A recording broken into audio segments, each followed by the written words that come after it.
आज हम विजय दुबे विमल सारा भोजपुरिया समाज के वंदन अभिनंदन करते हुए एमएम स्टूडियो गोरखपुर से लाइव अपना साज बाज के साथे हम एगो सोहर गीत के प्रस्तुति कर रहल बानी। सीता जी जनक वाटिका में गौरी पूजन करे गई बड़ी। अब बाबा भोलेनाथ से 4 गो चीज के मांग करो तड़ी। अरे पहिले पूजनवा सीता मांगेली, उहो भोला पूरा कैल हो।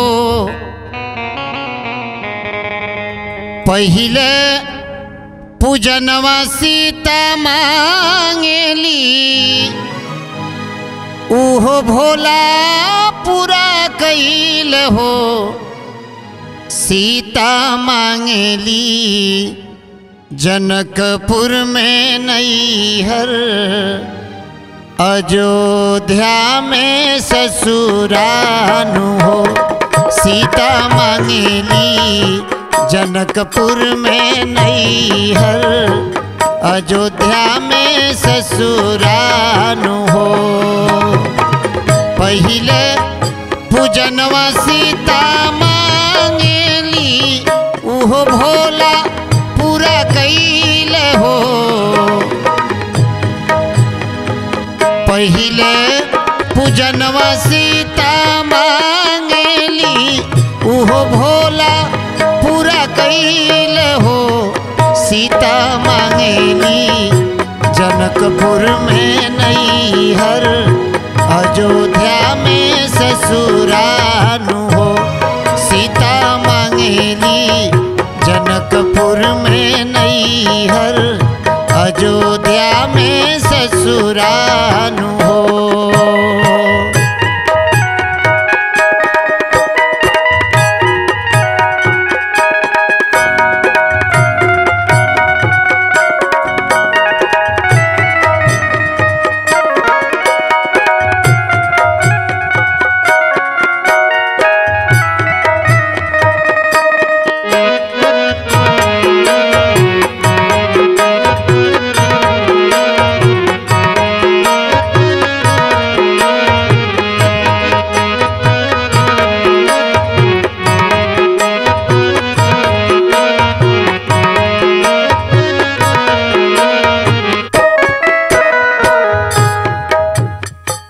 दूसरे पूजनवा सीता मांगेली, उहो भोला पूरा कैल हो।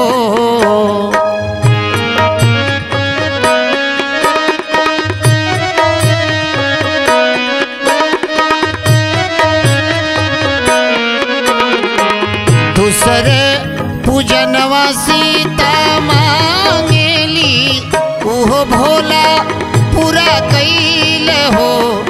सीता मांगेली कोशिला ऐसन सास, ससुर राजा दशरथ हो।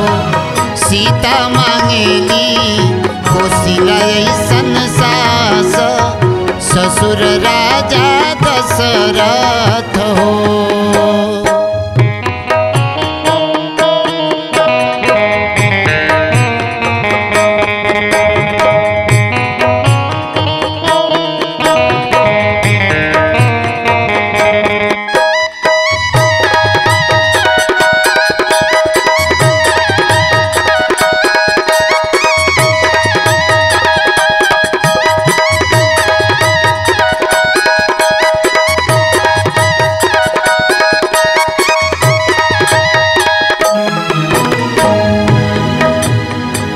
तीसरे पूजनवा सीता मांगेली, उहो भोला पूरा कैल हो।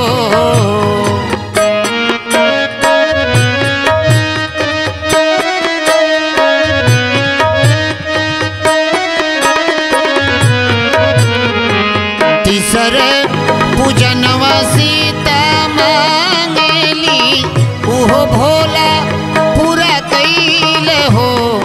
सीता मांगेली पर भगवान देवर बबुआ लक्ष्मण हो। सीता मांगेली पर भगवान देवर बबुआ लक्ष्मण हो।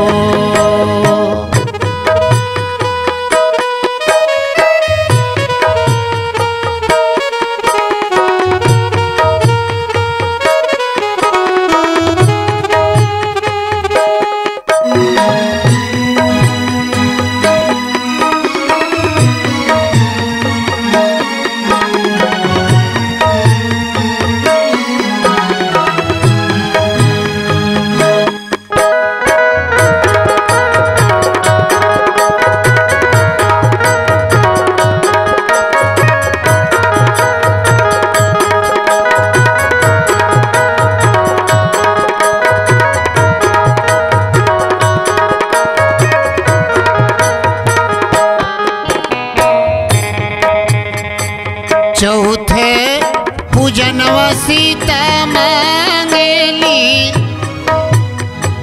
उहो भोला पूरा कैल हो।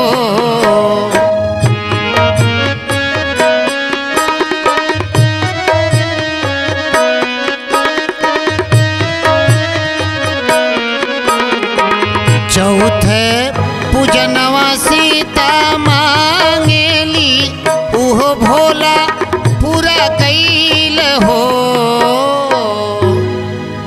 अरे सीता मांगेली सेवक हनुमान सेहो ना बिसारेली हो। सीता मांगेली सेवक हनुमान सेहो ना बिसारेली हो। चौथे पूजनवा सीता मांगेली हो भोला पूरा कैल हो।